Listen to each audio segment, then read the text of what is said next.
So ఒక structured పద్ధతిలో party బలోపేతానికి గ్రామ స్థాయి నుంచి పార్టీ ఆర్గనైజ్డ్ స్ట్రక్చర్గా తయారు చేయడం కోసం, ఆర్గనైజ్డ్గా ఉండేదానికోసం బిల్డింగ్ స్ట్రక్చర్ తీసుకొచ్చే కార్యక్రమం చేస్తూ ఉన్నాం. ఆ దిశగా అడుగులు సీరియస్గా వేస్తూ ఉన్నాం. ఇప్పటికీ 4 నెలలు అయిపోయింది. ఇప్పటికే ప్రభుత్వం మీద వ్యతిరేకత గమనిస్తూనే ఉన్నాం.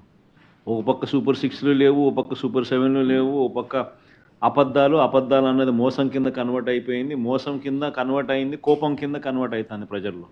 అన్ని విషయాలలోనూ ఈ ప్రభుత్వం పూర్తిగా అన్ని రకాలుగాను ఇదే రకమైన కొలాప్స్ అయ్యే పరిస్థితులకే పాలన ఉంది.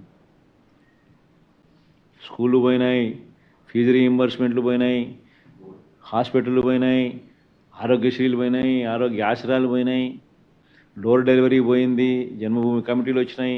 సో ఎన్ని కనిపిస్తూ ఉన్నాయండి. చదువులు లేవు, చదువులు పోయినాయి, వ్యవసాయం పోయింది, పెట్టుబడి సాయం పోయింది, ఫ్రీ ఇన్సూరెన్స్ పోయింది, ఆర్బీకేలు పోయినాయి, అన్నీ పోయినాయి. పూర్తిగా గవర్నెన్స్ అంటే ఏదైతే మార్గదర్శకంగా రోల్ మోడల్గా నిలబడాల్సిన రంగాలు వ్యవసాయము, చదువులు, వైద్యము, 3 రంగాలు తిరోగమనమే. గవర్నెన్స్ అనేది లేదు. ఇష్టం వచ్చినట్టుగా దొంగ కేసులు పెట్టి రెడ్ బుక్ పరిపాలనతో దొంగ కేసులను ప్రోత్సహిస్తూ ఉన్నారు. గవర్నెన్స్ అనేది పూర్తిగా పోయింది. లా అండ్ ఆర్డర్ ఎక్కడా లేదు. డోర్ డెలివరీ అనేది గాలికి ఎగిరిపోయింది. ఇంతకుముందు పారదర్శకతంగా ఇచ్చే పరిస్థితి, ఈరోజు పారదర్శకత అనే పదం లేక ఈరోజు విజయవాడలో కనీసం ఫ్లడ్ ఎన్యూమరేషన్ చేయలేని పరిస్థితి. ఇన్ని ఇళ్ళు మునిగినాయి, ఈ మునిగిపోయిన ప్రతి ఇంటికి సహాయం చేయాలనుకుంటే కనీసం ఆ ఇళ్ళకు కూడా సహాయం చేయలేని పరిస్థితి. ఇప్పుడు కలెక్టర్ల దగ్గర చుట్టుముడుతున్నారు ప్రజలు. అంటే ఒక ట్రాన్స్పరెన్సీ లేదు, ఒక పారదర్శకత లేదు.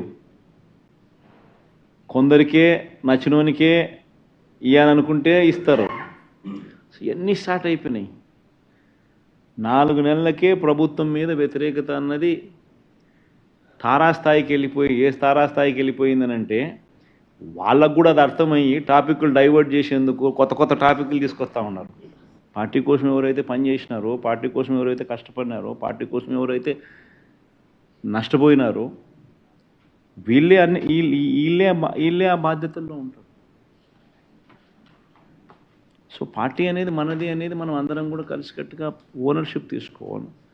ఆ ఫైర్ అనేది రావాలి. పార్టీని దేశంలో ఏ పార్టీ లేనంత ఇంత బలంగా ఈ పార్టీని చేయాలని చెప్పి దృఢ సంకల్పంతో నిర్ణయం తీసుకొని అడుగులు వేస్తాను కదా నేను. అందుకని అడుగులు వేస్తాను.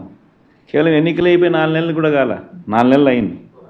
4 నెలల్లోనే ఇంతగా నేను మిమ్మల్ని పిలిచి, మిమ్మల్ని మోటివేట్ చేసి, జిల్లా అధ్యక్షులను నియమించి, కొత్త వాళ్ళను మోటివేట్ చేసి, ఈ స్ట్రక్చర్ మళ్ళీ తీసుకొని రావాలని చెప్పి, ఇంత ఆర్గనైజ్డ్గా చేయాలని చెప్పి ఇంత మోటివేట్ ఎందుకు చేస్తా ఉన్నానంటే కేవలం అదే, ఆ ఫైరే. ఎట్టి పరిస్థితుల్లోనూ this party should become the strongest party in the country.